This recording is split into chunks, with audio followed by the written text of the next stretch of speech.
I want to welcome everybody to my channel, The Candy Shop. I am so excited. The Candy Shop. So this is my story time, The Candy Shop. Hello, everyone. Welcome to The Candy Shop. I am Candace. Hi, it's Khadi B. Hey everyone, it's your girl Candy Washington. And this is The Candy Shop. Today we will be reviewing Insecure. I wanted to do episode 2, so this is season 5, episode 2, but we will talk a little bit about episode 1 as well, and we will give our opinions on some of the characters because we disagree on a certain character. But thank you, Anointed, for joining me. Drop the candy pieces in the chat. That's the only comment for now, and the Queen of Cheesecake as well. Oh, hey, Chantel Naja girl. And she's dropping the straight no chasers in the chat. Hey, Sharon. Hey, everybody. Shout out to the Queen of Cheesecake. Make sure you like, share, and subscribe to all of us. I put all of our links in the description. And those are the candy canes. Yay. And hey, Reparation. She said, yay, my fave 3. Hey, everyone. I have never watched this, so I'm all ears. What? You never watched Insecure? It is like the best. So starting. Yes. Let me tell you. Go ahead. The Candy Shop made me watch all 5 seasons back to back to catch up. Wasn't it worth it? It was. And luckily it was like 8 episodes a season, except that one I think had 10 or 13. But right. And it's half an hour. So yeah, it didn't take long, but she made me watch 5 seasons. Sure did. No. Good evening, Karen. It's good to see you. Hey, Abiel. Yeah, so let's get into it. So at the beginning, I just want to acknowledge that Issa did break up with Lawrence. I guess the situation with Condoleezza, whatever her name is, Condola.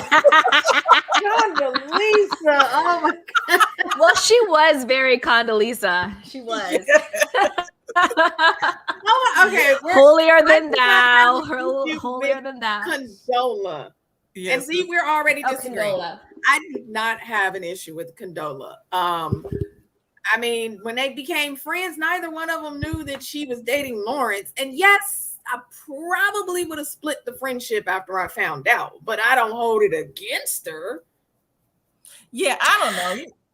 I just like this. But go ahead, Candy. Yeah, it wasn't so much that she was dating Lawrence and Issa had dated him, but it was more of just her personality. She just came across as very snobby, a little elitist, almost like she was playing Lawrence, like, oh, look at my little man toy.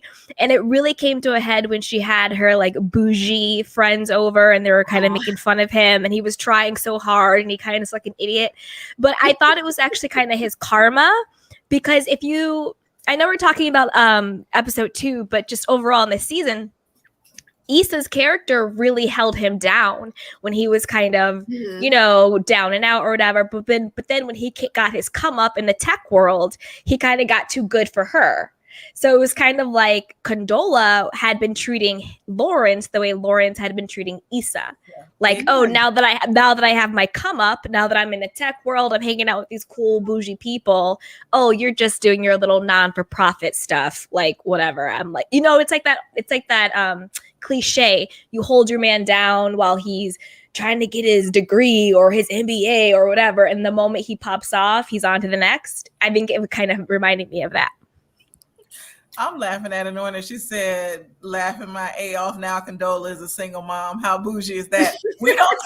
No, there are some very bougie single mothers. Just because you're a single mom does not mean you are not paid, elevated, escalated, elite, like whatever. Like I hate that sort of stereotype about single moms. I don't knock single moms. Shout out to every single mom in the world. I was a single mom at one time, but we don't even know if she's a single mom because we don't know what happened to Lawrence yet. So they could have reconciled. True. Yeah, we don't know what's going on, but go ahead. I wanted to say, like, Lawrence, yeah, he did. I felt like he did Issa dirty, but Also that she did cheat, but it does speak about how women seem to endure better than men. Like we will stick by your side. We'll even maybe some of us, I don't know, depending on how invested, might work through that cheating. But the minute, and he was a bum on her couch. How dare you get up and leave and start smashing Exactly. Did he cheat? I thought he cheated with the lady from Best Buy. No, that lady she worked at the bank. Oh, That's not. She just working at the bank. She did work at the bank. She did work at the bank. He didn't cheat with her. He banged her after. Okay. Yeah. But it was like the get back. Yeah, it was like the get back. Yeah. And he did her wrong. But she should have known better. The dude had a girlfriend, and then you ended up being the rebound girl. You should have waited till he smashed a couple of chicks. If you really wanted to be with him, I'm just saying. Yeah. Well, let's get into this episode. So True. Basically, it looks like there's a time lapse that happens. Their calendars, both Issa and Molly's calendar, I guess, events are added. I guess that's what it was supposed to symbolize, because it looked like their calendar was like getting fuller and fuller. So a year passes and a lot has changed. They titled this Growth Okay. So first thing I want to shout out is Molly's hair. I love Molly's hair right now. I like the cut. She seems so unlike herself. Right. And I don't know. What you say, Khadi? I like the haircut. I just didn't like that outfit that she was rocking with the shoulder pads. The blue top with. I love Molly's style. Get out of here. I didn't like that one. It's very chic. I didn't like it. And good evening, Queen. I didn't feel like it. Yeah, very chic. Very chic. Her shape. I didn't feel like it matched her shape. Wait, I have a question. So that was one thing I was confused about. Episode 1, I got what the episode was with the whole Stanford reunion. But episode 2, you're saying how long since it had passed since episode 1? Because it did feel like a different. I actually went back and I was like, did I miss an episode? Because it did seem like it wasn't a slick transition. It was supposed to be one whole year. Yeah, 1 year passed. Yes. I didn't like that. I felt like the season should have did 1 year later or something. But yeah, they kind of do that though with this show. I agree. Okay. Yeah, and so now we see that Molly and Issa, their friendship is nothing. I mean, it's back together. They're like tight, staying the night with each other. Because remember, on the first episode, they were like getting back into being friends, and now they are friends. Their relationship prior seasons was problematic to me. Molly seemed like that toxic friend to Issa. That was why I did not like Molly. This is where we disagree. I guess we disagree on a lot of stuff like Condola, but this is where we disagree. I kind of felt like they both were toxic to each other. I didn't really feel like it was just one-sided on Molly's. I felt like Issa was equally as toxic to Molly. And I just kind of felt like since they were like college buddies and everything, that they just kept going in the friendship. But I definitely felt like it was toxic on both sides. I agree with you, Khadi. No, it's okay. It's okay. No, I agree with that. I definitely think Molly and Issa relationship involved almost what we talked about last week, that frenemy zone where there was this kind of rivalry between the two of them, certain little digs between the two of them. But I do think it was on both sides. And I will say, I actually really like Molly's character. I really like her. And I love her evolution and growth. I wish, though, that they had shown her transition from how she used to wear her hair to now. I would have loved a moment where we could have seen her make that decision rather than just jumping into it in the second episode. Anyway, but I would say one thing I didn't like about Issa, and I think it really was telling about Issa's and Molly's relationship was, I don't know if you guys remember, but I think it was back in season 1 when Issa did that rap and she was talking about Molly and she was like, oh, what's wrong? You can't keep a man and what you got broken PUSSY. And when she said that, that to me really set the tone between the dynamic between Issa and Molly.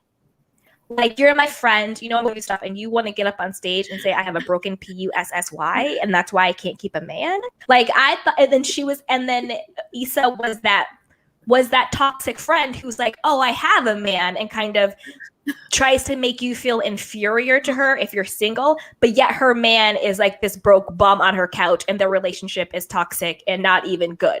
So it's like, yeah, you have a man, but like, you don't really have a relationship, and you don't really have a man holding you down, because you're at work and he's on the couch. So I think that kind of, to me, set the tone for the dynamic of their friendship. No, you didn't, Eris. I mean, that's what she said in the song. That's what she said in the song. So I agree. I think it's both of them trying to one up each other. But if Mike ever sing a song like that about me, we're not friends anymore. Because I can then talk about, well, you're giving your broken PUSSY to this bum on the couch. You're paying the rent. You're buying the food. He's living with you. You're going to work, and then the moment he has a come up, he left you. So maybe you actually were the whack one, supporting a man who then left you. So who really has the broken PUSSY, Issa? Who really has it? I still think Molly does.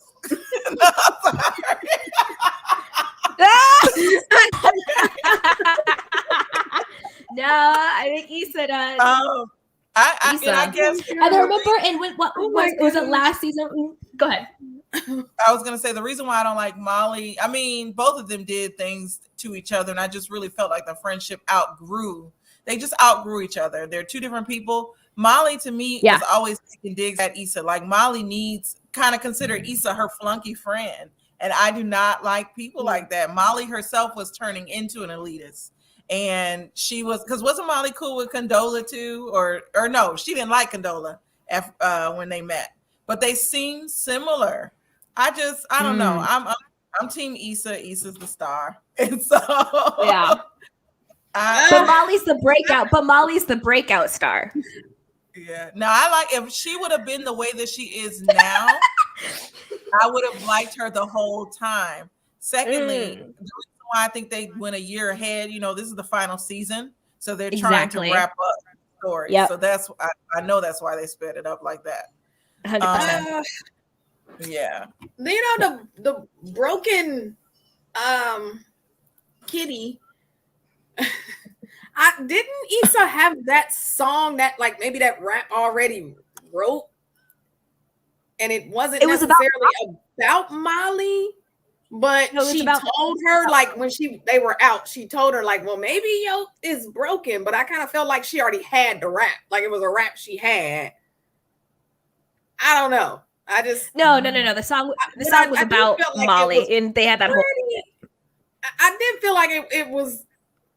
I felt like it was funny, but I also felt like it was effed up because, first of all, girl, didn't nobody know your kitty was broken? Why did you even go around telling dude that the song was about your kitty? Like, nobody knew. Why you blast your own JJ? You did that. No. Molly didn't tell anybody that the song was about her. It was the guy at the club that she was with. That's why he walked on off. Like, what? Broken vagina? What? I mean, JJ, what? He exited stage left because she said that. Oh my God, she's rapping about my. And he was like, yeah, if my friend did that, she'd be out the door. And I think that really, to me, is indicative of what their dynamic is. I don't think Issa's like a victim to Molly's meanness. I think that they're equally. Yeah. Well, at least prior to this, I think that they were equally almost frenemy level. You know, those passive aggressive digs, those comments and rivalry and things like that. Like, I think Molly was coming from a place of, well, to like to Candace's point, she was like, well, I'm better than you because I make money and I have this job and I have the really nice place. But then equally, Issa was jabbing Molly, well, I'm better than you because at least I can keep a man. So I think that they both had different sort of triggers that they were doing and digs on each other. Like, well, I have money, but I can't keep a man. And Issa's like, well, I don't have any money, but at least I got a man. So whatever was lacking in the other person's life, instead of supporting each other, they were trying to one-up each other in those different departments. That's what it seemed like to me, at least. Yeah, I feel like that. I also feel like where their relationship was toxic back then, I still kind of feel like it's still toxic, because now I feel like it is codependent. Why the heck is y'all at each other's house every day, sleeping in the same bed every single day? Just no, I thought that was sweet. I thought that was sweet. It's a little codependent. Me and my best friend are that close. Like, the only reason why we don't all the time. Yes. All the time she's staying at your house. All the time you staying at your house. All the time. Yes. When we first became friends, it's so crazy. We met at Tuskegee. Shout out to my school. I'm wearing my shirt. Alumni. When people say you went to Tuskegee, no, I graduated from Tuskegee. But no. When I met my best friend, it was something about she had an air about her that was so peaceful. And I'm usually drawn to people like that. And so we just clicked from the very beginning. And it was to the point freshman year, I was staying every night in her dorm room with her roommate. We actually kicked her roommate out. We got to do the whole story time in itself. But I will say this over and over again. I'm a girl's girl. So I tend to, that's why I clean the wall a little bit. So, but that was in your teenage and early 20 years. Like, these women are in their 30s, they're supposed to be 30. Their age is supposed to be late 20s, early 30s, which I find it hard to believe, because in their little universe, they're still kind of technically in their 20s and maybe 30. But no, the only reason why me and my friend don't do that now is because, of course, we're older and we're married, and so we can't just be spending all that time. But yes, I feel like they went from one toxic situation to the next. I don't think so. I think they cannot thrive. They cannot exist as the individual right now. They have to be. I don't think so. That's how I'm looking at it. That's how I see it. Is they are codependent on each other. They went from one side of the toxic scale to the other. No, see, I don't think so. I think more of what it is what the episode 2 was actually trying to show with their friendship is that they have a newfound level of intimacy with each other, because intimacy is not just sexual intimacy. You also have a certain level of intimacy with your friends, with your loved ones. And I actually thought it was really a beautiful statement about the level of, hey, precious Pisces, thank you. I think it was actually a beautiful statement on the level of vulnerability they were with each other, and also the level of intimacy that they had with each other, and maybe and safety that they got and support. I didn't think that they were being codependent at all, because there's a difference between being vulnerable and intimate and interdependent on someone versus codependent with someone. I didn't see any examples of codependency. Just because you have a sleepover with your best friend, I don't think that means you're codependent. I think that the conversations they were having was much more mature. I think that I just think, to me, it was more of an indication of that they felt safer with each other. They were being more authentic with each other. And it was just fun. To this day, I would have no problem sleeping over with my best friend. I would be like, girl, come and cuddle with me. What's up? What are you talking about? It would make no big deal. And there was someone, I think it was Anointed Heiress, had asked the question if in season 1 Molly was a virgin. No, I don't think she was. But the funny part is the actual actress, I forget what her name is. She is a virgin. So maybe that's what you heard, but she's actually a virgin, but her character was not.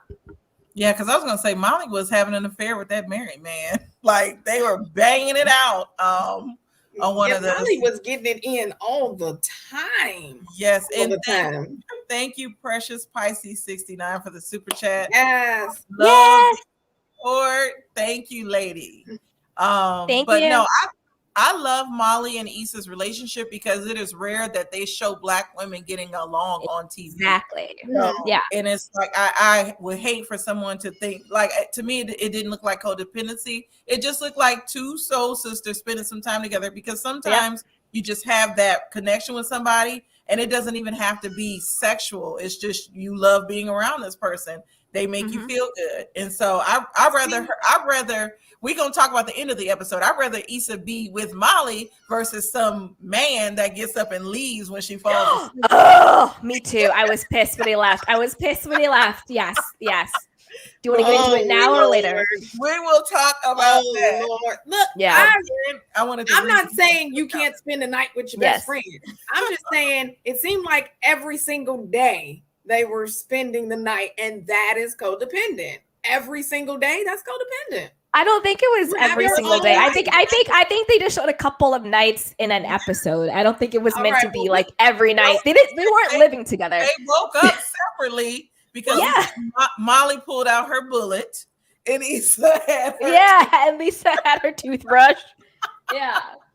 But even that scene was codependent, both vibrating. I want to read some of these comments. So Karen said, "No, I'm 57, and my best friend and I are like that whenever we can." Exactly. That's how me and my best friend are as well. Me too. Me and my friends are like that too. Yes. I've had many a sleepovers. I'm telling you the difference between a sleepover and codependent. Oh, thank you, Chi-Town Naja girl. They are not the same. Washington and sisterhood and womanhood in today's world. Exactly.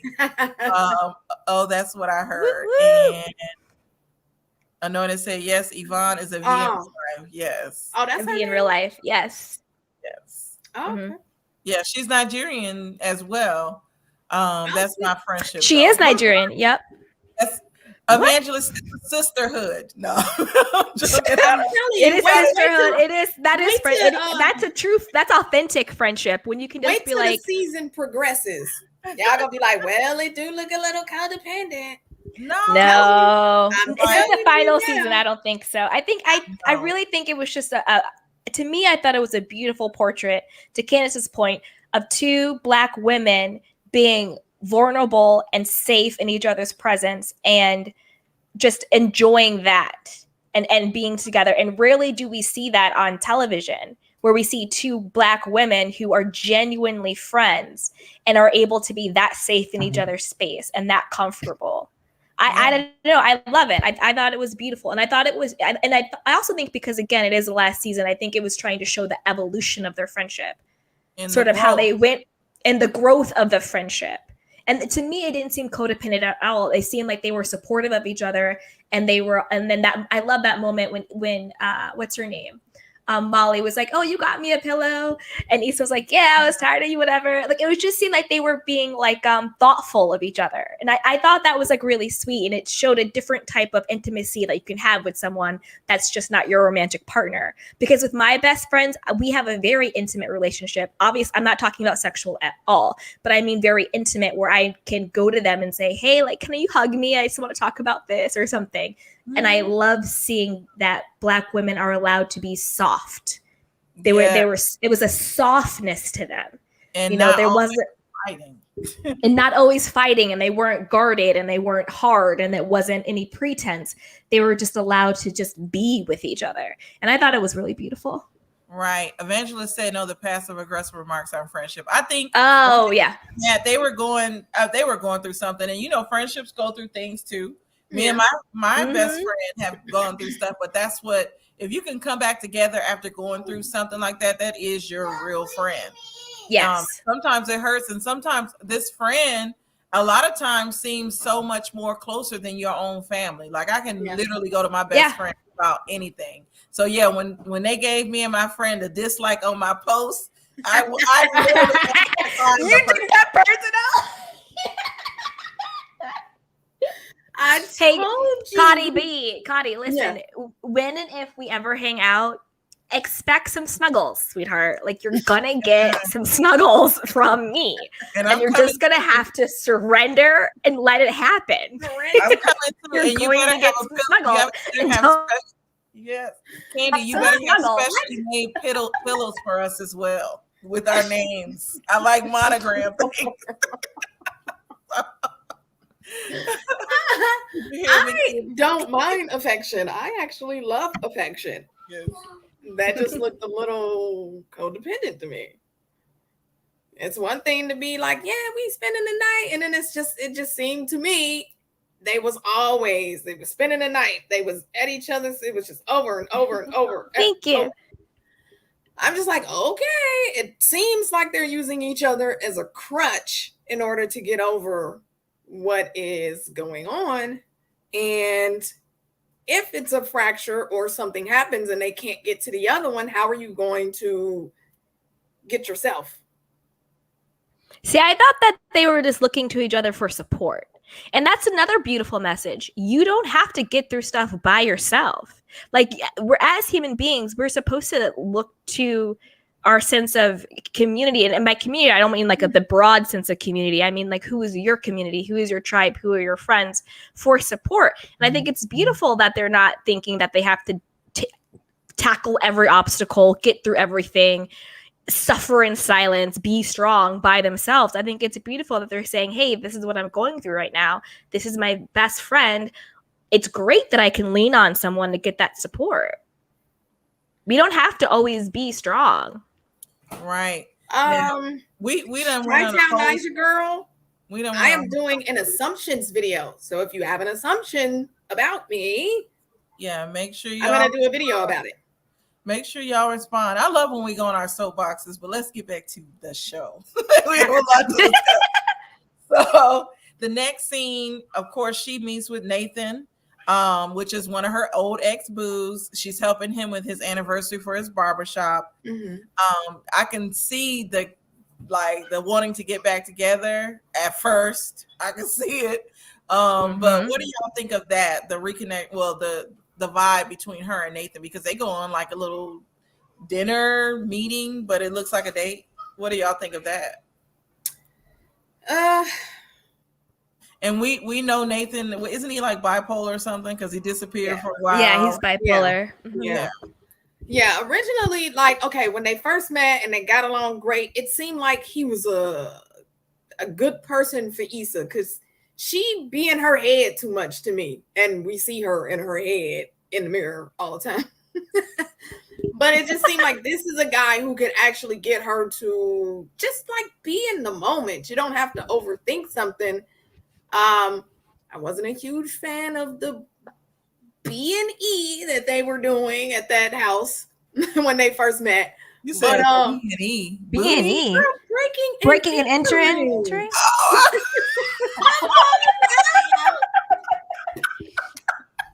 I swear, I try to keep it cute.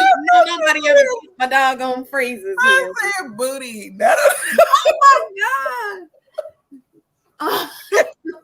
Okay, continue. Okay. My mind was somewhere else. And then he up and left, right? And then for a month. So I hate a person who will ghost you. Like, I can't stand that. But then it also speaks to how you never actually know what's going on in somebody's life. So Issa was really upset, which she had every right to be upset, but then to find out about it, I kind of like Nathan. Okay, I do. I feel like, okay, now we know what's going on with him. We can treat it. He's cool. I feel like he's good for her, honestly. Way better than Lawrence. Andrew. Oh, I was gonna say Lawrence, and because you remember Nathan was Andrew's friend. Yes. Andrew started dating Molly. Yeah. So that guy is sketchy to me. He was hiding something. Who, Andrew? I hope that they say what it was. Andrew, yeah. Oh. Every time he'd be on the phone, Neither. he'd be speaking different language. Wasn't and he every in the time music she walked in industry? the door, he would hang up the phone. He was in the music industry though too, wasn't he? He was something I in think the industry, so. I thought. Yeah, something like, yeah. He seems shady. I don't know. Can you guys hear me? Am I breaking up? You're good. You were breaking up a little, but you sound clear now. Okay. Sorry, guys. Wi-Fi in the country. It's my last night. I'm really sad. Okay. Anywho, so I'm a big advocate of staying friends with an ex under certain conditions. I think if you both are clearly over each other, if there's no sexual tension there anymore, and also if the boundaries are very clear, if there's clear boundaries of what they can expect, what you can expect, all of that. So in the beginning of the episode, I actually really liked that Issa and Nathan were still friends. I thought it was a good sign of growth. Again, the episode's called Growth, okay? And it is a sign of maturity and growth if you can stay friends with certain exes. I'm not saying all exes, but certain exes. Like my life, my ex from college, he and I currently are best friends. I talk to him more than I talk to some of my good girlfriends. But it's all platonic. It's very clear, and there would never be any hanky panky or anything like that. But so I'm definitely a proponent of that. Where I think Issa messed up and where I think Nathan may have been a little bit insensitive was I think that she didn't make it clear what she wanted from Nathan. She just kind of was just like, well, can you stay?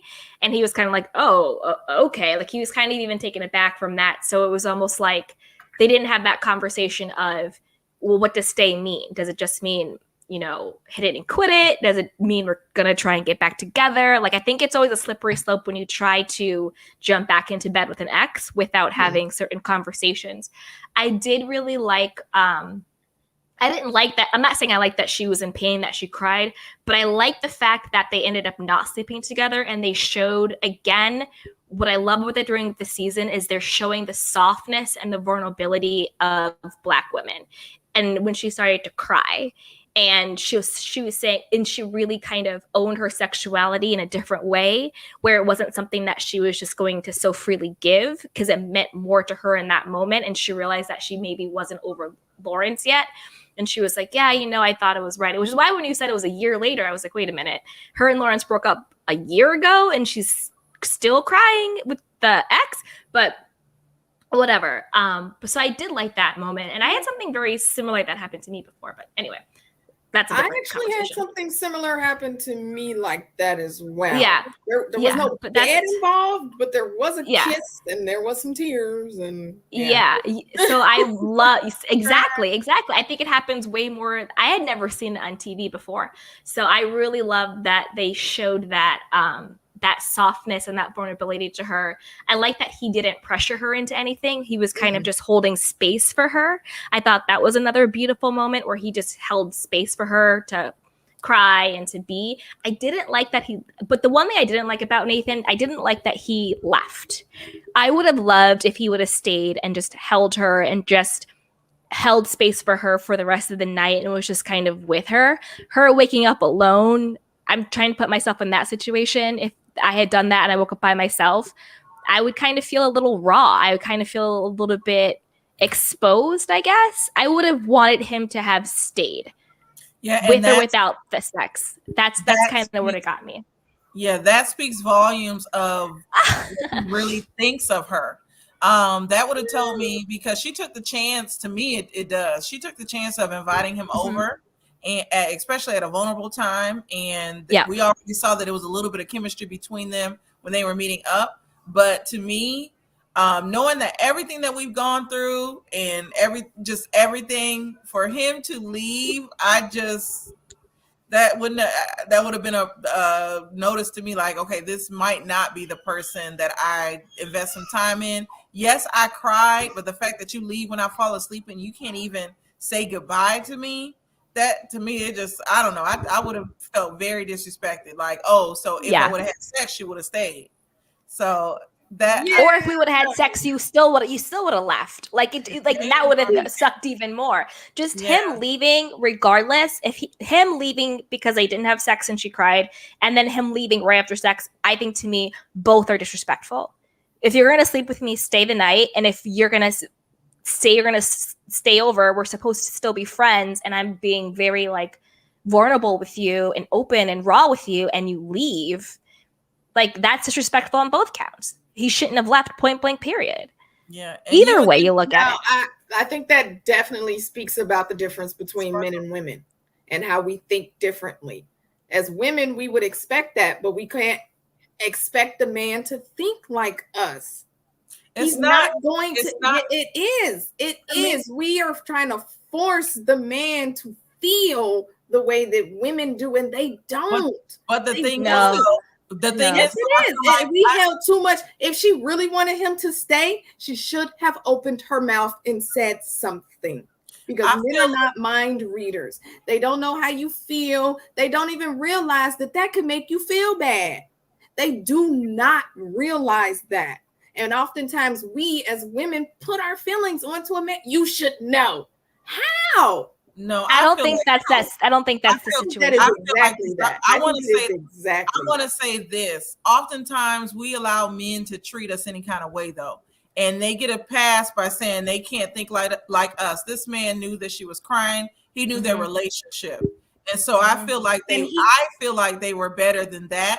And so that would have told me, okay, I guess we're not like that, because I can ask my husband now. My husband would have said, oh, he's not into her, because if he was, he would have stayed.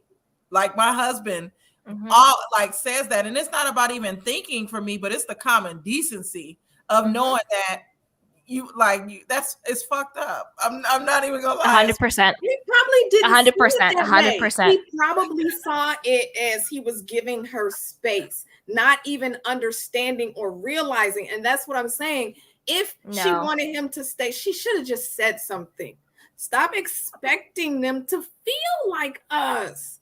I was so disrespected. And I guarantee you, if she come at him like that, he's going to say exactly what I said. I didn't realize it was going to be a big deal. Because he honestly, genuinely didn't realize. He left because he knew it was a big deal and he didn't want to handle it. That's why he left. Assumption. You don't know that. It's not. He left. So he did. That's a fact. And I think let me finish. I do think that there is a time and place for, yes, you need to express how you feel to a man, and you need to explain and you need to have that conversation about what you want, what the objectives are, X, Y, and Z, blah, blah, blah, blah, blah. Sure, of course. However, I don't think that applies to this particular situation. I agree with what Candace said. I think it's very explicit. It's very explicit that they were together in this romantic relationship. Now they're friends. She took the risk to invite him over. They're in bed and they are about to, smash or whatever. And then she has this very raw moment where she starts to cry. He kind of holds space for her, but then when she wakes up, he's gone. You don't. That's not a rocket scientist to decipher what is going on in that situation. Yeah, sure, there are times that men are dense. They are really about what people want and all that stuff, but to me was just so blatantly what the situation was. As a woman, I would have felt some type of way, but I guarantee you, he didn't get it. I'm just saying, he didn't get it. This man is a grown man. He has to get it. And that doesn't matter. Men don't think or feel the same way that we do. And we keep trying to force it on them. If she would have called Lawrence and did the same thing and cried, I bet you Lawrence would have stayed. Why? Because Lawrence who got Condola pregnant after he didn't contract an STD, so he knew to wrap it up to begin with. Lawrence would not have gotten up out of that bed. He would have stayed because of the history that they have. I think Issa took a chance on the history that she had with this guy, and now she sees, hopefully she won't deal with him. Now she sees he can't even handle her in her vulnerable. I think her connection lost, but the history they had a few dates before he left, and then they became friends. That's not a lot of history. It's not a lot of history. Exactly. So this would tell me he can't handle me in my vulnerable moments. The fact that he's that tone deaf. And this is exactly how her and Molly felt when he ghosted her for a month, not realizing what was going on with him. I'm saying. Then that's not the man for her. If you got too much going on. And that's the thing. I feel like this is the mistake that women make. This right here, him leaving, would tell me, okay, this is not the person for me. This is why I am married. And I call the shots. Exactly. But oftentimes we'll say, like, a woman will bend to what this man does and keep giving him chances and chances she's not going to be married. She's not, because she's not taking, basically, she's not making the choice to stay with this man. She's giving him a pass and putting the ball in his court. The ball would be in my court, and then be like, hell no, nah, you ain't the man for me. And I would find the right man. I just feel like oftentimes, and I'll say it again, we give men a lot of passes. Men are not that stupid. Yes, they don't know. They don't know everything, but they know what they're doing, and they know who they want to care for and do it for. And I would just feel like he don't care for me. My Wi-Fi is messing up, guys. I don't feel like he don't care for Issa. I don't feel like that at all. I honestly don't. I do not feel like he is just like, oh, she just another one. Because really, after ghosting her for a month, if she was just another one, he wouldn't even have never came back around. It was no reason for that, because he could have got somewhere else that would have been much easier than trying to win her back over. So no, I don't buy that he doesn't care. And as for when she was gonna ask them, how about after she broke down in tears? Oh my gosh, could you just stay with me tonight? How about that? You got a mouth, it works.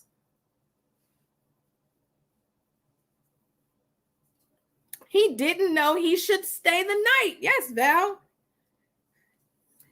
He didn't know.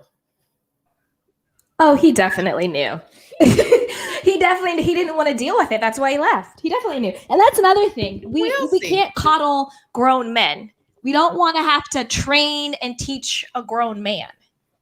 You know, he definitely we knew. Don't coddle anybody, grown men or grown women. Sorry, my daughter is like bothering me right now. And I hate that I'm missing this. But some of these.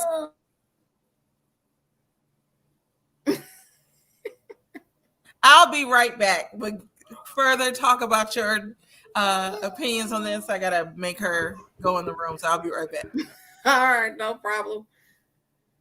Well, I don't know. What else happened in this episode besides Nathan and Issa? Candy, you there? Oh, okay. I'm here alone. Let's see. Val says Nathan didn't know. Oh, I lost it. I can't scroll the thingies. For listening to you, they said you are correct about men. Men are stupid. We can read some of these comments. Anointed said on a Ferris wheel. Lawrence was put the bullseye on the point. Men Lawrence would have been there because Lawrence was used to just sitting on the damn couch all day long. Of course, he would have been there. Men are master manipulators. Nathan didn't know if he should stay the night or not. He gets no pass, but she could have said stay the night. She said stay. When was she supposed to? Before the kiss and the cry, she already asked him to stay the night. Exactly. When they were getting the wine. Said yes. That's when she asked him to stay. He chose to leave after she started crying. So she already asked him to stay. Yeah. And that was a different he agreed to stay until he wasn't getting any, and then he left. And perhaps he thought, okay, she still hung up and on she said, do you want to stay the night? And he said yes.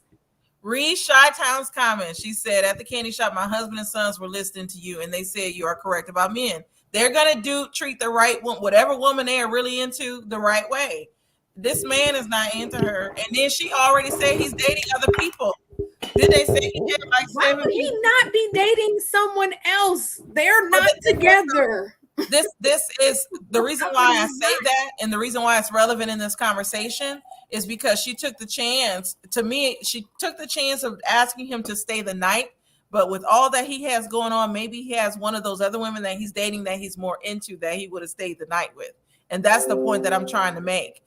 I don't think Nathan is that into her, because if he cared for her, he would not have left. He saw this girl was crying. She was being vulnerable with him. And he waits as a coward, because I feel like he was a coward. He waits until she goes to sleep to leave.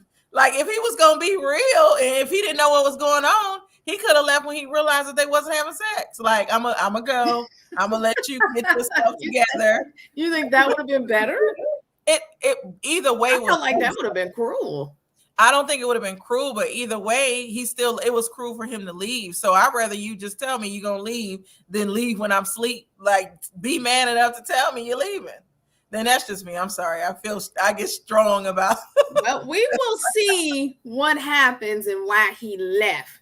Because y'all wanted to crucify him when he disappeared and the dude was going through mental issues. Evangelist said, but Lawrence was trained to stay on that couch.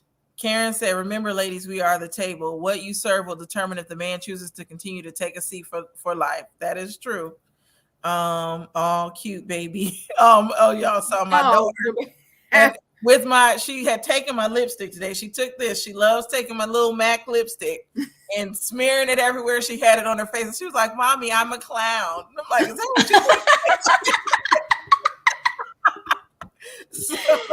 That is so sweet. But Evangelist says she missed that part. Mm-hmm. Chi-Town said clearly she was a booty call. I know that, and I didn't even watch. How was she a booty call when she's the one who asked him to stay? he was the booty call. Reporter said, right, don't text me. Say it straight to my face. Exactly. Mm-hmm. Aww.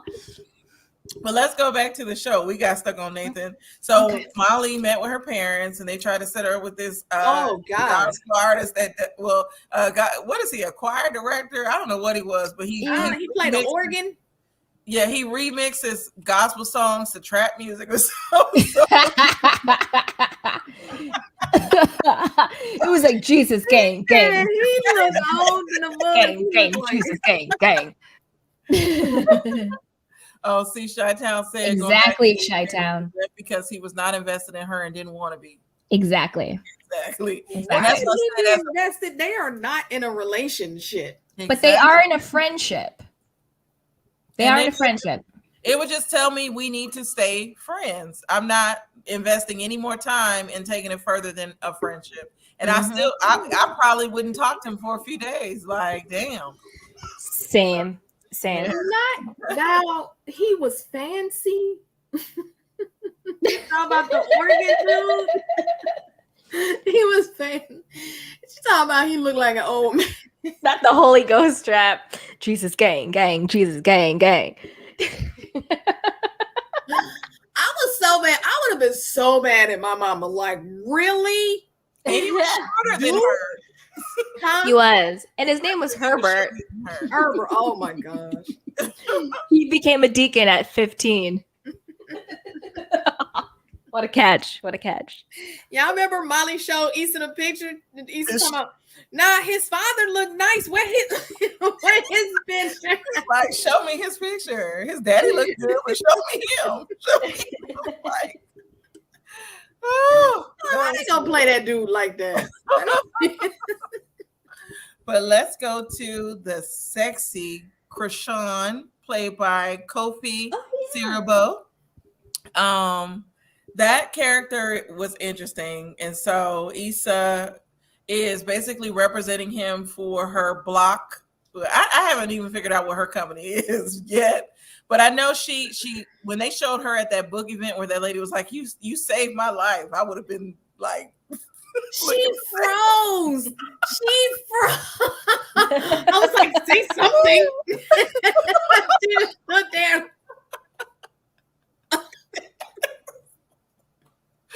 Oh, I don't know what I would have said. I would have been like, I don't know.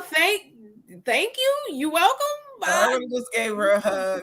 Oh no, never. Don't touch me. Everybody, don't touch me. I wouldn't know what to do. A hug would have just made her better. But Issa's the block company or entertainment does what represents people, and so her client is Krishan, and her sponsor is that water brand MBW, and so that's where you see her meeting with Seth and Seth's boss. Seth, basically, it kind of sounds like they want Issa to sell out, which I felt like that when Issa went. Yes, Issa took those notes that they had for him and wanted to change his show, and I was like, Issa doesn't realize she sounds like a sellout to me. But go ahead. I feel like Issa always kind of came off that way anyway. Look at her first job. the token black person, and they pimped you out, sent you out there. Like, why would you even want to work for a? Yeah. Why would you even want to work for that company? Honestly. But that's corporate America. Because I can say well, I won't say, but that's corporate America. I'm trying to look. This is your channel, not mine. I'm trying to be. No, say it. Say it.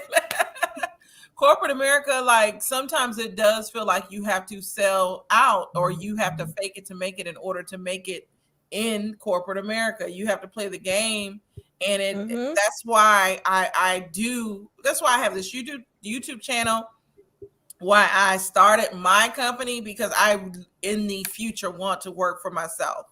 I can't deal, because you literally have to sell yourself in order to keep moving up. And see, I would never do that. True. Ever. Never, ever, ever. Y'all already know when I say I stare them down. Look to the ground when you see me. Lamar is still talking about oh Lord, Nathan. He said he didn't want to be emotionally available to her just sexually, and he was probably sour that he didn't get the tail. Yep. I agree, Lamar. I agree. But I think with Issa and Crenshaw. Wait, can you guys hear me? My Wi-Fi is being so nutty. Yes. Yes. Okay. So I think with Issa and Crenshaw, I think there's a thin line between selling out and playing the game. So I think it could come across as like she's selling out, but at the same time, she's also doing the best she can to advocate for him and to get him in those spaces. But if somebody is footing the bill, which is what her sponsor is doing, there is a little bit of placating that you do. So you don't want to necessarily what's that saying? Like you bite your nose to spite your face. So I think there's a balance between not selling out, but also if you're going to get a sponsor, you also do kind of have to take their notes, as it said. I think in TV land, for the show, it worked out, of course, because you have writers writing what's going to happen. But I think the reality in real life, if someone did that, I don't think it would have been as rosy as it came out on the TV show. So I think that there are certain, like Candace says, there are certain games you have to play. And it's not necessarily selling out. It's getting yourself in a position where you can prove what you can do, and then you get to become that decision maker. And no matter where you work in life, even for yourself, there are different levels and there's different steps and different places you get. Like the intern could come in and be like, I have this great idea and I want to do this, that, and third. And then the boss is like, okay, we'll give you a chance, but you're gonna have to do this, that, and the third. That intern isn't selling out. That intern is proving themselves within that job. So I think we have to think about it in that situation too, because I think selling out would have been completely discarding Crenshaw and going with the more established artist that the company wanted to go with. To me, that would have been selling out, because those artists, like she said, weren't authentic to the community that she was representing, that to Crenshaw, but Crenshaw was authentic to it. So I think she was playing the corporate game as much as she could without selling out. So until you're the one in that position to make the decisions, and until it's your money and your purse strings, there is sort of a game you have to play and a balance you have to play in order to get to those positions. So I understood what Issa was doing. I didn't think she was selling out. I think she was advocating for her client as much as she could, while also making sure that he still had financial backing. And I think it obviously came out roses because it's a TV show. But I think the reality of the situation in real life, that's kind of what you have to do unless you have the money to do it on your own. Yeah, he was kind of unprofessional changing the show. I agree. Right. I agree. It went on, and then I was just shocked when his drummers came out, and that man was like invisible ninjas go to heaven. What's going on here? Yeah, that's why I said it worked out in TV land, but in the real life, I don't think it went down like that. And he had the Bloods and the Crips there, and the Bloods and the Crips, both of them. It was a lot going on. Khadi, what are your thoughts on that? Because I know you feel strongly about it, and I want you to be authentically you. Be transparent. Yeah. Well, y'all know I'm pro-Black all the time. And I felt like Issa is always selling out. As I said, with her first job, that's what she was doing. Even when she let the doggone vice principal throw away the Hispanic kids, she knew she was doing it. She chose to let it fly because she weak, quite frankly. And I felt the same way in this situation. She don't have a backbone. When they throwing stuff at you and you're like, well, yeah, I mean, well, okay, yeah, notes. I mean, everybody's got notes and could you grow a spine?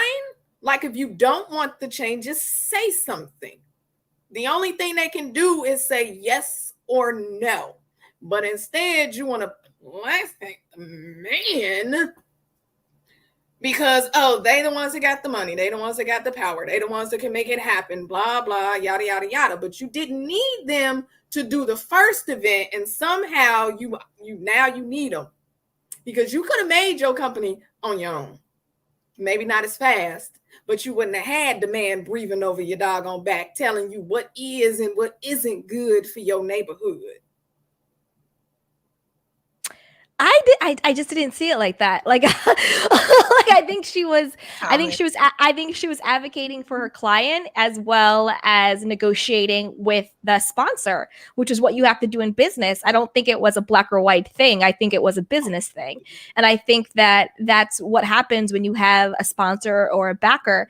And like she said, notes in the I don't know if people out there work in the industry or not, but having notes in the industry is 100% common. It's not only common, it's actually like the way it is.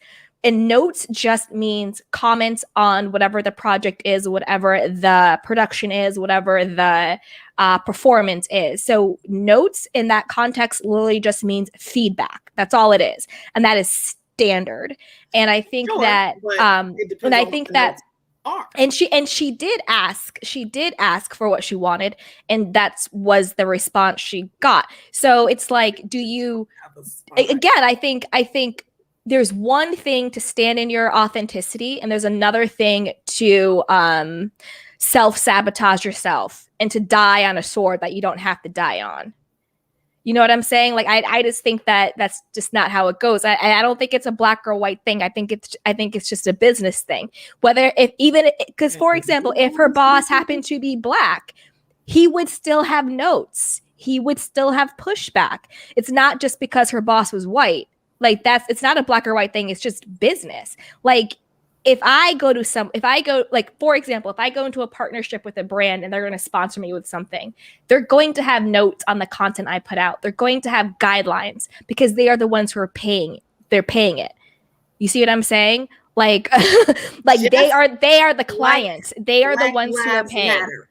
Follow the money. That's why. No. These are two different things. Black Lives Matter has nothing to do with this. These are two different things. These are two who has things. The money has the power. I was just about to say that, Khadi. I was just about to say that it is follow the money, and that's the thing, though. Issa's company seems like a grassroots like type of company that she's starting, but if she wants sponsors, she is going to have to. It's going to come to a point where she has to decide. Even though to me it isn't necessarily selling out, but she's going to have to decide whether or not to take a commercial or keep it grassroots. When it's grassroots, you have to really find a lot of your own funding. Luckily, in this situation, like Candy said, it's a TV show. It worked out in her favor where the guy liked it, but it's not always going to be that easy. It's going to come to a point where she will have to decide whether or not to fold to the demands of the company sponsoring her to get that money, or fold to the artist. And I don't think it's that she doesn't have a backbone. She's just stuck in a hard place because a part of her, she's about the community and all that, but she also wants money to fund what she's trying to do. And sometimes you do have to, I hate to say conform, but you do have to kind of conform a little bit to what that sponsor wants. And it is following the money. Ask yourself this. Yeah, and you have to. And again, why didn't she go after it's not selling out company to help her in her black community? This company sought her out. Right. Doesn't mean she had to take it.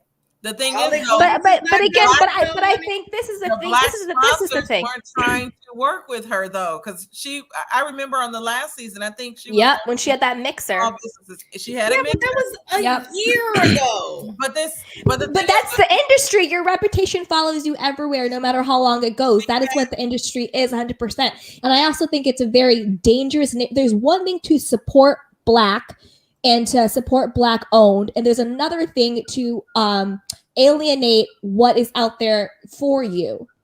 If a Black company wants to work with me, I'm going to work with that Black company. If a white company wants to work with me, I'm going to work with that white company. At the end of the day, green is green. And I think that we can, yes, support our community, but why would you also sort of pigeonhole yourself? yeah. And when she had that I mixer, think she has to pigeonhole herself. let me say this: the Black sponsors were not trying to give her money for her. Exactly. That's the thing. People a lot of times, and I will support Black businesses, but sometimes Black businesses are so critical and so about their image that they do not easily support you. And so this water company is somebody that actually liked what she was doing in the community, and they chose to support her. I'm glad I guarantee it's for their own selfish reasons. Probably to build up the community for the gentrification to kick the Negroes out. For me, that's okay, because it's still putting whatever message that guy put out there is still out there. So regardless of what their motive is, this man still got to put his message out there, and that's what we're dealing with in America. That's why, and I don't want to take this political, but that's why in regards to like the different parties, I know people hate all the parties that we have, but sometimes if that's all you have to go with the lesser of the two devils. Exactly. Exactly. And it just goes to again, it's TV land, so it worked out in a very beautiful, nice, neat bow. But if we were actually take that situation into real life, it would not have ended up that way. And she would have gotten a reputation. He would have got a reputation for being difficult and for not listening, and probably a lot of people wouldn't want to work with that person again. Everybody has notes and everybody has guidelines, particularly when you're taking somebody else's money. And that's just business. It's not black or white. It's business. Totally black and white. No, it's not. It's business. If a white, which is why we keep doing the status quo. No, we keep answering to the but the status quo is. I don't think, first of all, the Black community keeps losing. I actually think that the Black community is growing and expanding and is moving in the right direction. I look at it as the Black community is doing great things. We have way more Black-owned businesses. Black female entrepreneurs is like the highest of like entrepreneurs, small business owners. Like I think it's faulty thinking to only think negatively about Black communities and Black-owned businesses. I think we're all doing a really great job, and our community is doing a great job. And I think that we can. I'm not saying you do. I'm not talking about you. I'm talking about in general. I'm not talking about you personally.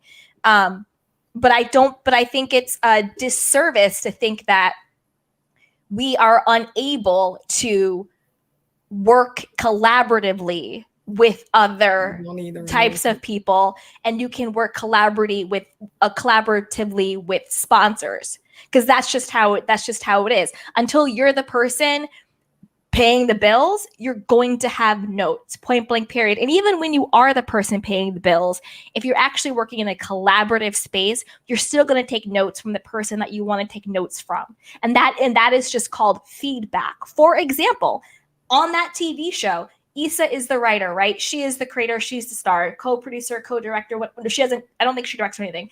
But even in acting, say she does a scene, the director will yell, "Cut." When the director then gives her a redirection, those are called notes. That's literally what it's called. The director will give you notes, and she's going to take those notes because that is her job, and she's going to do it. Same way in this situation. If you are working for someone, you're collaborating with someone, and someone in the higher position gives you feedback or notes, sure, you can talk about it, but you need to take those notes. Did you know that they told Issa that she had to put white folks in her shit or nobody would give a fuck? Did she put white people in it? Wasn't it? Didn't she work at that white corporation in the first couple of seasons?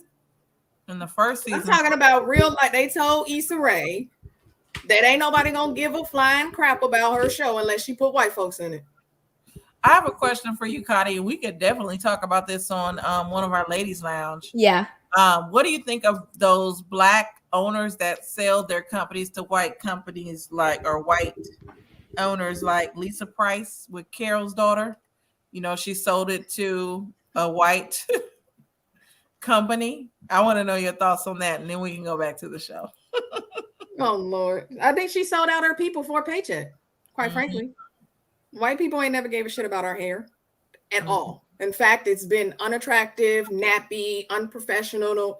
Any word that they could come up with to down our hair, and now because it's popping to be natural, they want to capitalize off of it.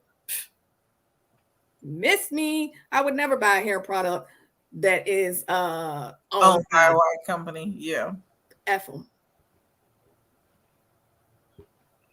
Facts. And I'm saying this actual show, they told Issa Rae no one would give a unless she put white people in it. And she did. And you watched. Why did you watch? No, because you made me. You made me. Yeah. Exactly, anointed. Exactly, anointed heiress. Is not. No. And let me tell you, they will smack you down anytime they want to, just like they did Tulsa and all the other stuff. I know that's not what this is about, but anytime they feel you getting too big for your britches, they're going to do the same thing that they've always done. Black Wall Street, everything. Oh yeah, I agree. Everything. My great grandfather was the first black county commissioner for the state of Texas, and he, after my grandfather was born in 1909. He acquired land, about 97 acres of land, and he was a successful black man, and they burned his house down while he was out of town. So I am very familiar with what they do. They still do it. They tried to steal my mother's house. She owns that house. They tried to steal it from her. Of course, that's what they do. Like, you don't own your house. I agree, Chi-Town owns that house. What is Chi-Town talking about? It's not popping for all of us to be natural. Woo, child. I agree, Chi-Town. I agree. We can all be natural. I think it is popping for us. It's not as hard as it appears when you know how to do it. Because I'm actually natural, but I do wear a lot of weaves. But I have not had a relaxer since 2007. So it's a journey. I'll just say that. It's a journey. And once I found out like I could wash my hair in twists, my life became so much easier. So much easier. Yeah, I agree with you, anointed heiress, on that. Yeah. And Black Wall Street, I love the story of Black Wall Street prior to them burning us down. I like the fact that we were a community of successful black people, because that's what they don't want to talk about. They don't want to talk about, like, I think of myself.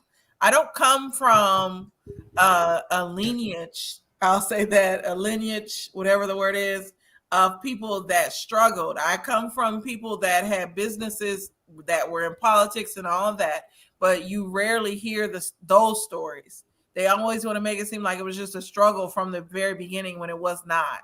Mm-hmm. They want to quiet our stories down, but I love the story of Black Wall Street, but they've over and over again tried to take us down. And I had I'm going to be on a panel soon with a guy, it was a black guy, that really feels like we cannot get along unless white people are involved. And so he wanted me to name all the times where something that black people built survived. And I had to show him Tuskegee University. He was like, that was a black school, that don't count. He gonna overlook the fact that they burned down and bombed everything that we do. Yeah, so it was a lot. We need to do a show on that. And backstage, I do have some questions to ask y'all after we finish this as well. Okay, yeah. But I know it said relax and free. Exactly. Reparation said exactly. KB. Yes, generational wealth. Yes. Shaitan said, Candy, I think you are beautiful either way, natural in your braids, and I'm not just saying that either. Thank you. Oh, yes, you are. Reparation said, Washington twist is awesome. Yes, it is a lifesaver. Oh my God. Yes, Oh my God. Queen of Cheesecake, yes, we definitely need to rebuild Black Wall Street. We need to put the money in our own communities versus in theirs. So I agree with that. But it'd be nice. But what's to stop them from doing the same thing? They're already doing it. There's with real Yeah. estate. With real estate, I have to talk with my bestie, but we talked about this on his channel. They were taking our neighborhoods and I forgot what he called it, but basically with real estate, they were doing something with the pricing where clear people were coming in and buying the homes of like older Black people that have lived in it and lived in the neighborhoods for years and can we talk? I'm tipsy. They were gentrifying the neighborhoods, but it was all through it wasn't redlining, but it was something. Eminent domain? No, it's called they can come in and take your house. No, this was called something else. They were like making the prices of the homes really cheap, but it was only offered to certain communities or something like that. But you would have to talk about that. But yeah, this goes very deep because they're still doing it today. Still, yes. No, definitely. Mm-hmm. And can I say on a side note, while y'all was earlier talking about my boobs? Chi-Town said Khadi has the boobs. Where did Yes, I do. I guess y'all never noticed them in my other shirts. I have. Me too. I noticed boobs because I don't have. Herbalicious. I have not flashed them. I have the booty, but not the boobs. And I've always wanted the boobs. Well, damn. What do I got? I got boobs or booty. You got that body, yaddy, yaddy, yaddy, yaddy. Body, yaddy, yaddy, yaddy, yaddy, yaddy, yaddy. I'd kill for that stomach. Chi-Town's comment. She said, "Oh yes, boobs, yes." That's why I was like, okay, I know, I see this. That is so hilarious. Yes, it's been 10 years and 3 big chops later. Ooh, reparations. You've had 3 big chops. I've never big chopped. I just transitioned my hair. I've never big chopped either. I transitioned. My hair is probably the same length as Khadi's, but it goes here. You know, we have shrinkage with our hair. Yeah. My hair goes down to here, my actual natural hair. Actually, I showed Khadi a picture of my hair. He did. Yes. Why come I didn't get to see it? I don't know. Wait, no, it was in the chat. Oh, I gotta go back and check it. It was in the chat. I was like, Candy, it's MIA too. Yeah, I know. I fly back tomorrow. I'm sad. I don't want to leave my mommy. Oh, I feel bad that you. I know. I miss her already. That's how I get with my mom.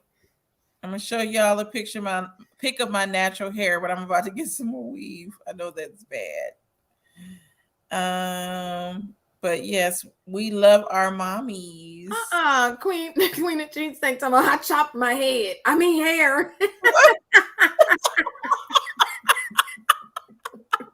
Like, no, don't do that. Everybody say yes, boobs. Laughing my A off. My boobs are huge too, Khadi. Do y'all have flat butts? Because they always say women with big boobs have flat butts. I don't have a flat butt, but I don't have like a donkey. Chi-Town says she has a booty and boobs. I just have the booty. I have a donkey. I have enough butt, but what I need to do is like get them squats and stuff, tone it on. Yes, I don't know where this live is going. I know we just talking crazy. So everybody, this is my natural hair.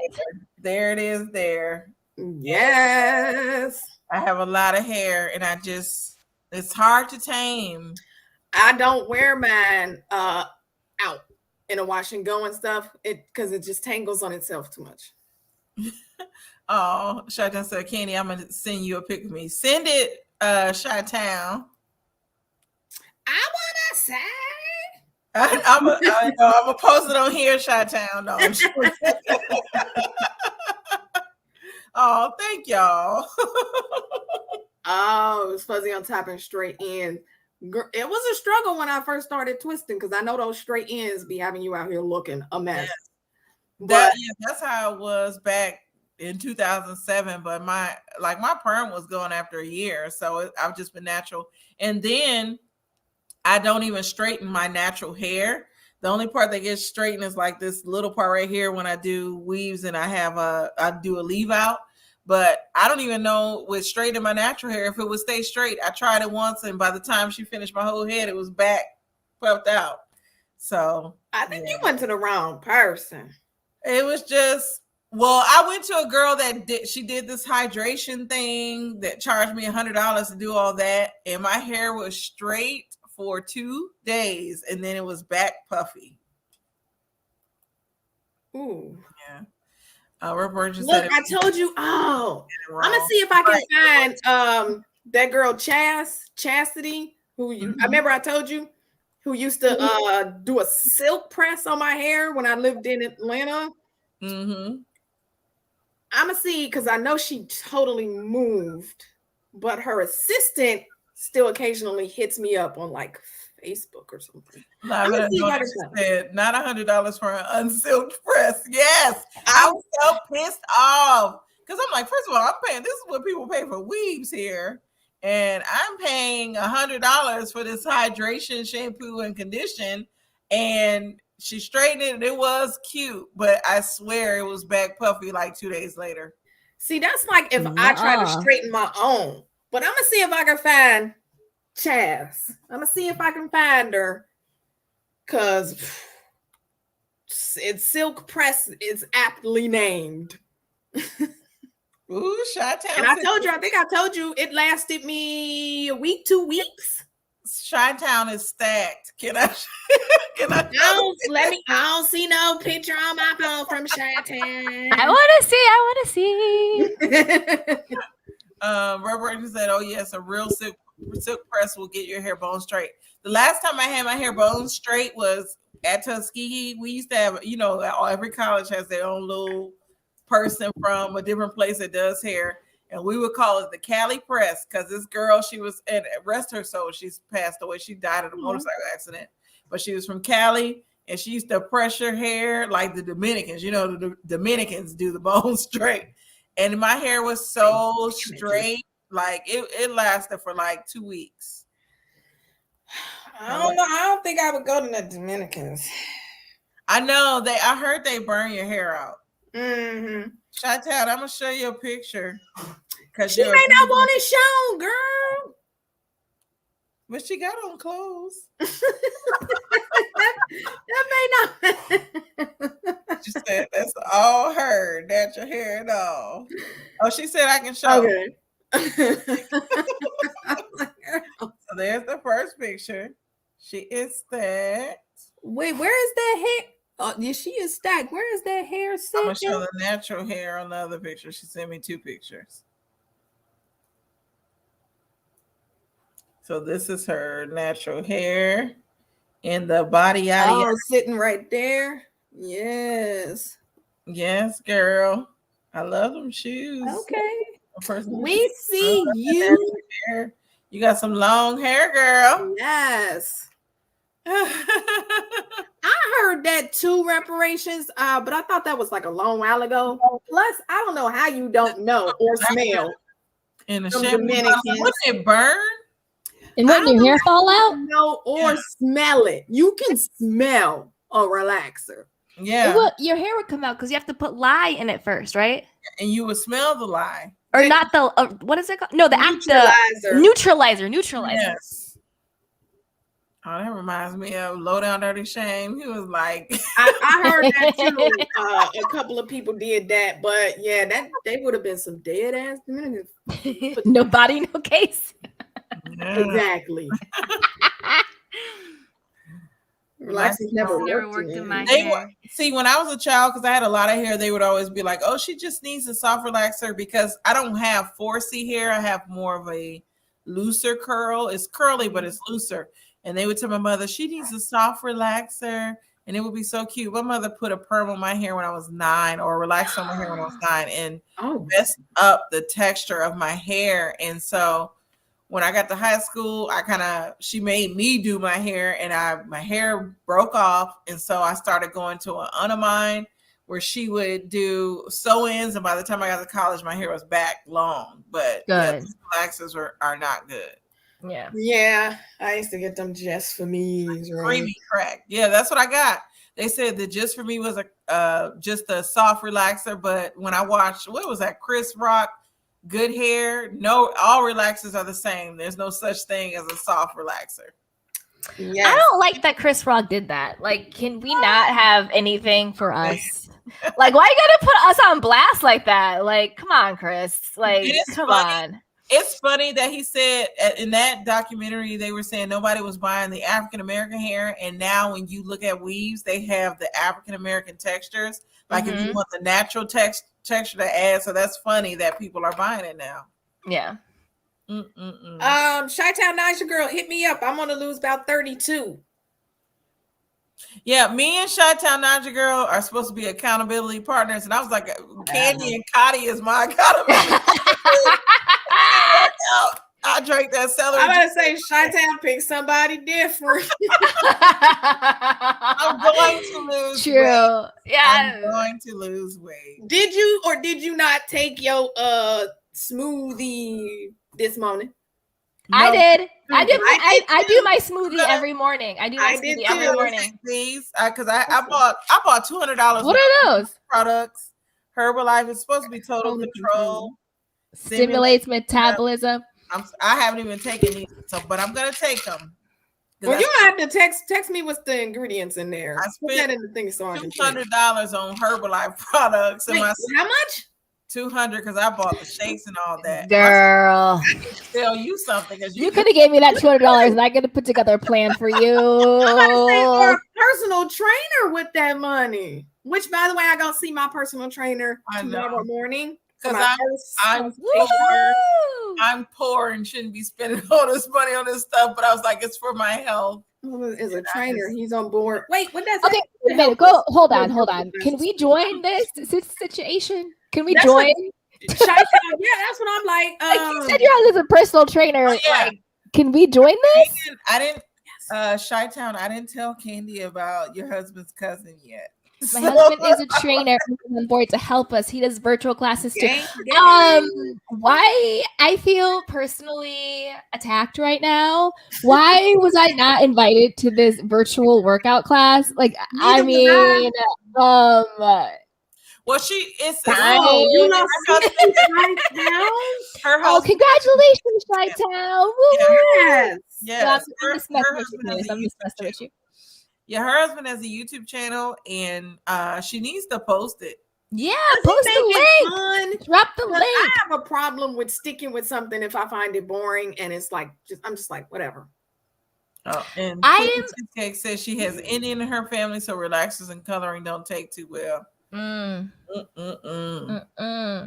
really introverted, so I don't like doing in-person group classes. Like, I don't like working out with other people next to me. Yeah. But I'm down for some virtual action. Gosh. I want to do something fun. It's got to be somewhat fun. And I feel like because I lost so crazy weight in the military, but that's because I had no choice, right? There was no out. I don't really want to do it. It was up every day, like, I don't know, 3-4 o'clock in the morning, something, and exercise before anything else. Mm-hmm. So I ain't got that type of structure no more. Yes. Well, we finished talking about Insecure. Obviously, that was basically the gist of the episode. I can't wait to see what comes up next. This episode was a little boring, but yeah.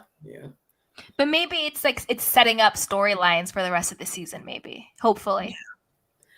It is reparations. Look, see, I actually have an elliptical. Yeah, not elliptical. I have an exercise bike, but I had a bike, the squat machine, and a rowing machine. And after the initial hype, I stopped using them. I sold 2 of them, but I can't seem to sell this bike. So this is Chi-Town Naja Girls husband's channel. Make sure you all subscribe. Yes. But in the comments, put what you'd like for us to talk about. We're 3 young Black women trying to grow our YouTube channels. And I just feel like we're at a standpoint. I don't know why it's not growing. For myself, I don't know if Khadi and Candy feel the same. I think Candy feels Yeah, the same. I feel the same. Yeah. Yeah. So tell us some things that you would like for us to talk about that would be interesting to you, because I feel like I have a lot of good content out there, but I guess people don't agree. And I don't agree with reporting on YouTube content, like what's going on with other content creators. It's just not me. I prefer to talk about reality TV shows, and just life in general as it relates to life off of YouTube. So tell me some things that you guys would want us to talk about for our individual channels and as a group. Yes, definitely. Yes. My and Candace and doing assumptions, but they ain't giving me any assumptions. I know. I don't have an assumption about myself. I know myself. Right. Years ago, in my living room, I was laid out on the floor by myself for like 20 minutes.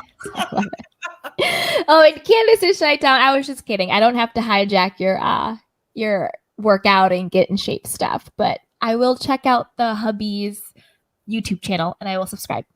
Yes, Reparation says she likes talking about Black millennial life. Yes, and I think we're all millennials. Yes. Yeah. Me and Khadi are the older of the two. I don't know. I'm a teenager. But yeah, I'm 19. we are millennials. Ooh, Khadi's jailbait. Nobody do the math. But yeah. Yes. I didn't realize I was getting older until somebody left a comment on one of my videos saying, "Oh, you have a youthful appeal." I'm like, a youthful appeal? Appeal? Is that what the Oh. I don't know, to hug you or smack you. Like, what are you talking about? A youthful appeal? Get out of here! Oh my God! Y'all know my mouth is so slick. Wow, you look young adjacent. Like, what the hell? I know. And thank you, Reparations. She said too So much old. Okay. Hey, That took a turn. I was not expecting that. I was like, I will try and think of some stuff. I love Reparations. I know, right? Too. And let me know if you want some herbs for your cycle. That's not old. Reparations, I'm older than you. I'm still in my 30s, but I'm older than you, Reparations. She said Humble beauty is laughing. Crying. Either one feeling. You full of bill. I was like, hold on. Shot to the heart. Like, I guess I'm not a young person anymore, because all this time I thought I was young. Oh, thank you, Cat in the chat. Yes, I love all y'all's different perspective together. Yes, thank you, Cat in the chat. Beautiful Cat in the chat and beautiful Anointed. I love them. They're so cute together. So I know that they're gonna do a live. I can't wait to see it. Whoop whoop. Kenny Washington at the Candy Shop has something for you. Oh yes, I did. All right, I'm officially jealous. No, Khadi. I'm still gonna snuggle with you, Khadi. Get ready. Humble Beauty says she hits the 40 club this summer. Happy birthday! Yes, happy birthday. I can't wait to hit the 40 club, because they said that's when you literally just don't give a fuck about nothing. Excuse me. Zero F's. You give 0 F's, and I'm trying to get there, because right now, some things still do get to me. I'm not going to show it, but it does get to me, and I can't wait till I'm 40. And it really just comes where I can just be like, F you, I'm grown. Leave me the hell alone. I hit the F you stage at like 18. No, it's like what do you call it? What's that show called? First Wives Club? It's like that, and it has that ad. It's like, a wise man once said, life begins at 40. And then it goes into like all their stuff. Mm-hmm. That's right, you guys. Hit the like button. Support our girl. Subscribe. Yes. I hit the 40 club this past July. Yeah. Happy birthday, honey. Soon. Not too soon. Fierce and 40. Yes. Here Abiel, I you go. over 40? I didn't know. Abiel looks like, yeah, I thought she was like 27 in her picture. Girl, you gonna love it. Love it. Reparations. Say yes. Pink Dynamite said that is so true. But when you reach 50, baby. Yes. Well, Karen look, don't try to get me there. Look, okay? I Ooh, still does got it? babies to pop out, okay? Yes, you do. Shatan said, and yes, Candy, I give 0 fucks. Yes. Yes. Abiel, 0 F's given. Abiel, okay. Shout out to Abiel. You look beautiful in your picture. I Yes. really thought you were in your 20s. But yes, black don't crack. Black don't crack. Exactly. Ageless beauty. But we can, I guess, end this here. We've been on for an hour and a half. Did y'all have anything else y'all wanted to talk about or any final thoughts? Khadi and her boobs that she keeps throwing in my face. Create healthy boundaries with your exes. That's Oh, what I got from the episode.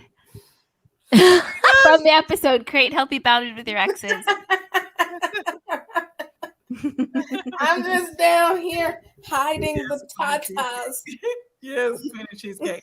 But the exes thing, Candy, I made my husband cut off all of his exes. ooh, not all. Yes, and I have a story time for that, but I don't know what he would like for me to share. But Gotcha. it is what it is. I'll just say this: you can't control what someone else does. All you have to do is give them the benefit of the doubt, and you have to decide if they are worthy enough for you to put up with. I'm just leave it at that. Yep, I agree. Oh, Pink Dynamite said, I missed you guys, but I wanted to give you a click interview. Thank you, Pink Dynamite. Yes. Yeah, look at me hiding.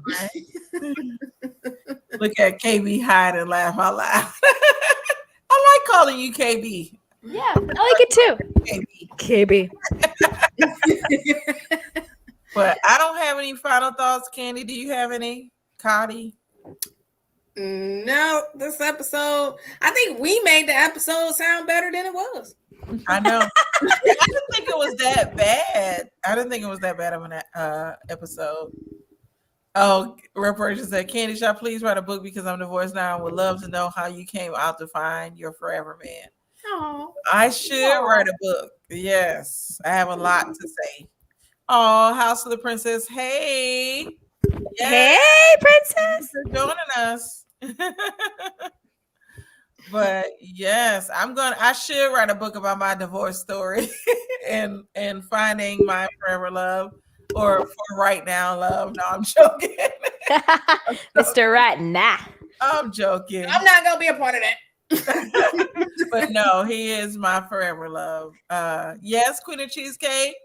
Thank you for supporting the channel. Please come again. Shout out to Queen of Cheesecake, Abiel, and Chi-Town Naja Girl. Those are my mods. Yes. Hold it down. Reparations say, hey, Princess Love. Princess is getting the love. Candy story time. Oh my gosh. Especially that one. I was like, what the heck is happening in this with the crazy run. And I left so much out. I told Candy and Khadi like some of the real stuff, but yeah, that was a mess in itself. And I need to post my divorce story. I'm gonna post it. I need to edit it first. But my it was my entanglement. That's what I was posting. Yeah, it was a whole lot more to that and that to what I posted originally. But yes, go ahead, mods. The tattoo one. When I talked about my first tattoo. Candy, you gotta watch my story times. They're good. If you're there. They off the wall. Candy. Candy? Are you there? I guess she's not there. She'll be back. Yep, she'll be back. She left. And yes, Pink Dynamite, I actually had 2 entanglements. I told them in my story times, but I'm doing an extended version of the first entanglement because there was a lot of bull that came with that. But we're gonna jump off here. This was so much fun. I think we should review this each episode each week. I think this worked for us if we can come together on Fridays. We're trying to get a schedule. So yeah, I'm with it. Sure. yes. Thank y'all for joining, and we will probably drop. I don't mind dropping the link later on when we review it to get some other perspectives as well. So anybody that wants to come and join us, definitely come and do that. But again, I am the Candy Shop, and we had Khadi B, Candy Washington. Yes, make sure you watch our show, The Ladies Lounge, on Tuesdays. But check us out. Make sure you subscribe. We're gonna be on your page. Yes. Oh yeah, we will. I'm like, oh, I forgot. But yes, we will. We are going to be on the Candy Shop's page this Tuesday. We'll be on mine this Tuesday. So check us out. But I'm going to play my little outro. I need to make an actual outro, but I'm going to play my little theme song. And we are out of here. Hopefully Candy comes back because we have some stuff to talk about backstage. But I have the shot glasses. Straight, no chases. Yeah. Khadi has the shot glasses. And here is Candy. Candy, any final words? Candy? Hello? Candy. Hello? Oh. I'm about to start singing Candy Rain. Yes. I'm going to just play my little outro. We're done. Bye-bye, everybody. But I want to welcome everybody to my channel, The Candy Shop. I am so excited. The Candy Shop.